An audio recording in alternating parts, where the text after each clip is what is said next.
फांसी की जब सजा दी जाती है तो जल्लाद जब सजा दे देता है तो वहाँ एक मजिस्ट्रेट रहते हैं, एक डॉक्टर रहता है और जेल सुप्रिटेंडेंट रहता है। फांसी पे लटके ही रहिएगा, डॉक्टर चेक करेगा, अभी बचल है, छोड़ दो, अभी 10 मिनट और छोड़ दो।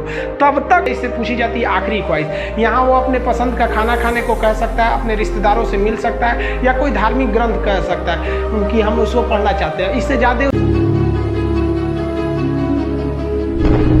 अब एक चीज़ देखेंगे कि जब जज जो होता है जब फांसी की सज़ा सुनाता है तो दो चीज़ें इस पे ध्यान दीजिएगा। फांसी की सज़ा सुनाने के बाद वो स्याही को, कलम को तोड़ देता है। वो इस बात का संकेत है कि अब हम आपके ये जो फांसी की सज़ा सुना दिए हैं ना, हम जज होने के बावजूद भी अब इसमें कुछ बदलाव नहीं कर सकते। यानी ये कलम अब मेरी किसी काम की नहीं रहेगी, क्योंकि हम ये कलम रहने के बावजूद आपकी सज़ा में अब कुछ चेंजिंग नहीं कर सकते। इसलिए जज को बड़ा सोच समझ के फांसी की सज़ा सुनानी पड़ती है और तोड़ देता है। ये तोड़ने की प्रक्रिया एक संकेत है, ऐसा नहीं है कि उसमें तो दूसरा कलम से नहीं लिख देगा।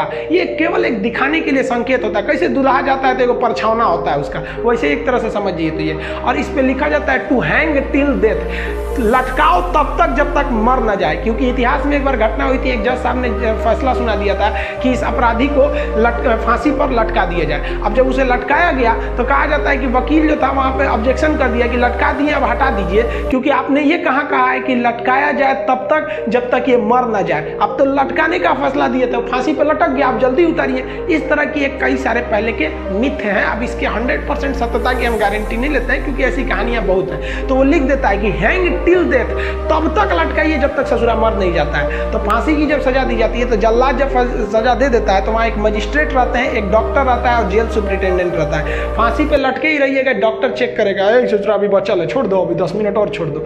तब तक डॉक्टर नहीं कह देता, जब तक कि मर नहीं गए तब तक आपको लटकैले रह जाएगा। फांसी जो है वो अक्सर मॉर्निंग में ही दी जाती है, क्योंकि जेल प्रशासन के ऊपर सबसे बड़ी जिम्मेदारी फांसी की होती है। वो सुबह सुबह इसे निपटा देना चाहता है, और सुबह के समय जनता मीडिया भी उतनी ज़्यादा एक्टिव नहीं होती है। खैर ये सेकेंडरी वजह होता है। फांसी घर में जब कैदी को लाया जाता है तो जल्लाद इस कैदी का चेहरा नहीं देख पाता है, क्योंकि पुलिस पहले ही उसके चेहरे को काले कपड़े से ढक देते हैं। जल्लाद जो होता है उसे काले कपड़े में पहना के फिर फांसी पर लटकाता है। इसे कपड़े ढकने का एक और रीज़न है कि जब फांसी लगाई जाती है, किसी को फांसी दिया जाता है, तो उसके आँख वगैरह काफ़ी मतलब तड़पता है, तो एक होता है ना कि थोड़ा सा खराब लगेगा उस वजह से। तो यहाँ पर जो जल्लाद होता है, इसे पहले ही, इसको फांसी लगाने से पहले इसे कपड़ा ढक के इसको लटका दिया जाता है। लटकाने से पहले इसे जब फांसी देना होता है तो उससे पहले इससे पूछी जाती है आखिरी ख्वाहिश। यहाँ वो अपने पसंद का खाना खाने को कह सकता है, अपने रिश्तेदारों से मिल सकता है, या कोई धार्मिक ग्रंथ कह सकता है कि हम उसको पढ़ना चाहते हैं। इससे ज़्यादा उसकी कोई ख्वाहिश नहीं पूरी की जाएगी। ऐसा नहीं कहेगा कि हमको मर्सिडीज में घुमा दीजिए, ये मरने वाला होता है, इसकी ख्वाहिश क्या बची रहती है। इंसान को तो अपने तबीयत खराब हो जाता है। जब इसके कपड़े में जल्लाद जब फांसी देने जाता है तो इसके कान में कहता है कि मुझे तुम